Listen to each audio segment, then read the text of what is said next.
화려한 조명은 여전히 무대 위를 향하고 있었지만 그 빛이 닿지 않는 자리에서는 또 다른 변화가 조용히 진행되고 있었다. 사람들의 시선이 잠시 다른 곳으로 옮겨간 사이 누군가의 선택은 이미 하나의 결과가 아닌 흐름이 되어 있었다. 최종엽의 기부가 전해진 이후 이 이야기는 더 이상 한 번이 미담으로 머무르지 않았다. 그것은 사람들의 태도와 언어 그리고 침묵의 방식까지 조금씩 바꾸기 시작했다.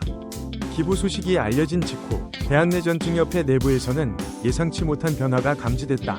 문의 전화의 양이 눈에 띄게 늘어났고 이전까지는 가족을 통해서만 접수되던 상담 요청 중 상당수가 본인 직접 일하는 점이 인상적이었다. 오랜 시간 병을 숨기며 살아온 이들이 처음으로 자신의 이름을 밝히기 시작한 것이다.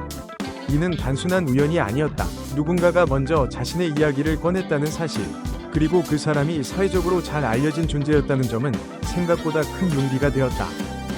이 변화는 숫자로 드러나지 않는 영역에서 더욱 선명했다. 나만 이런 줄 알았다. 이 병을 가진 사람이 사회에 나와 살아갈 수 있다는 걸 처음 느꼈다. 이와 같은 말들이 협회로 전달되기 시작했다. 그동안 환자들이 가장 힘들어했던 것은 증상 그 자체보다도 설명해야만 하는 삶과 이해받지 못할 것이라는 두려움이었다.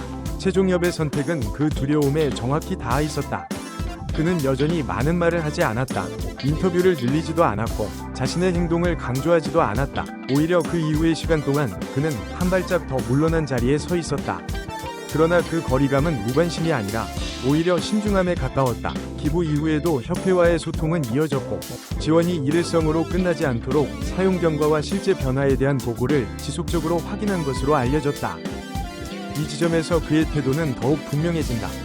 도와주는 사람 위 위치가 아니라 같은 시간을 지나온 사람 위 자리. 그는 누군가를 위에서 내려다보지 않았고 자신의 경험을 교훈처럼 포장하지도 않았다. 그저 필요한 순간, 필요한 방식으로 손을 내밀었을 뿐이었다. 그리고 그 손은 생각보다 많은 이들의 일상을 붙잡아 주었다. 사회적 반응 역시 이전과는 다른 결을 보였다. 온라인 커뮤니티와 SNS에서는 단순한 찬사 대신 질병에 대한 정보와 경험을 공유하는 글들이 늘어났다. 누군가의 기부 이야기를 계기로 뇌전증에 대한 오해와 편견을 바로잡는 대화가 자연스럽게 시작된 것이다. 이는 단기간에 만들어질 수 없는 변화였다. 누군가의 진심이 또 다른 진심을 불러온 결과였다.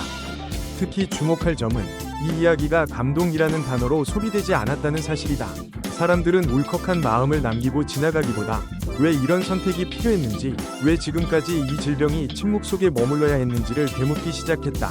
질문이 생겼다는 것은 이미 이야기가 한 단계 더 나아갔다는 의미였다.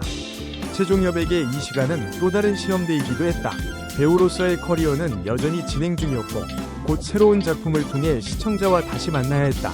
그러나 이제 그의 연기는 이전과 같은 방식으로 소비되지 않을 것이다. 사람들은 화면 속 인물을 보며 그 뒤에 있는 선택과 태도를 함께 떠올리게 된다. 이는 부담이 될 수도 있었지만 동시에 배우로서 한 단계 더 깊어질 수 있는 계기이기도 했다. 다가오는 드라마 속에서 그가 맡은 인물은 빛과 어둠을 동시에 품고 있는 존재로 알려졌다. 상처를 가진 채 살아가지만 그 상처에 매몰되지 않는 인물. 이 설정은 우연처럼 보이지만 많은 이들에게는 묘한 설득력을 지녔다. 삶을 통과한 사람만이 표현할 수 있는 결이 있다는 것을 사람들은 이미 알고 있었기 때문이다. 그의 연기를 바라보는 시선 역시 달라졌다.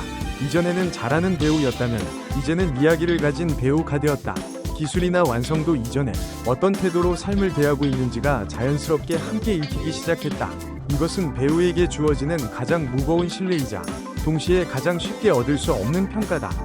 이후에도 그는 계속해서 조용한 선택을 이어가고 있다. 화제가 될 만한 발언 대신 필요한 자리에서의 참여, 앞에 나서는 대신 뒤에서 이어지는 연결. 이는 단기간에 만들어진 이미지가 아니라 오랜 시간 스스로에게 질문을 던져온 사람의 태도에 가깝다. 무엇을 드러내고 무엇을 남겨야 하는지에 대한 명확한 기준이 느껴진다. 그래서 이 이야기는 끝나지 않는다. 기부는 시작이었고 변화는 진행 중이며 그 여파는 지금도 이어지고 있다. 누군가는 이 이야기를 통해 처음으로 자신의 병을 가족에게 털어놓았고 누군가는 더 이상 숨지 않기로 결심했다. 또 누군가는 사회가 조금은 달라질 수 있다는 가능성을 믿게 되었다. 결국 사람의 마음을 오래 붙잡는 것은 화려한 성과가 아니다. 어둠 속에서 어떤 방향으로 손을 내미는지, 그리고 그 손이 얼마나 오래 그 자리에 머무르는지가 사람들의 기억에 남는다. 최종엽의 선택은 지금도 누군가의 오늘을 지탱하고 있고 조용히 내일을 향해 이어지고 있다. 이제 그의 다음 계절은 단순히 더 유명해지는 시간이 아닐 것이다.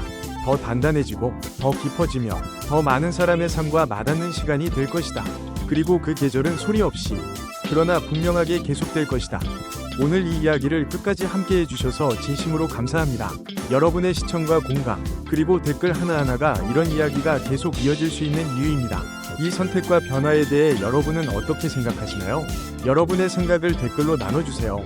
좋아요와 구독, 알림 설정으로 함께 해주신다면 더 깊은 이야기로 다시 찾아뵙겠습니다. 다음 영상에서 뵙겠습니다.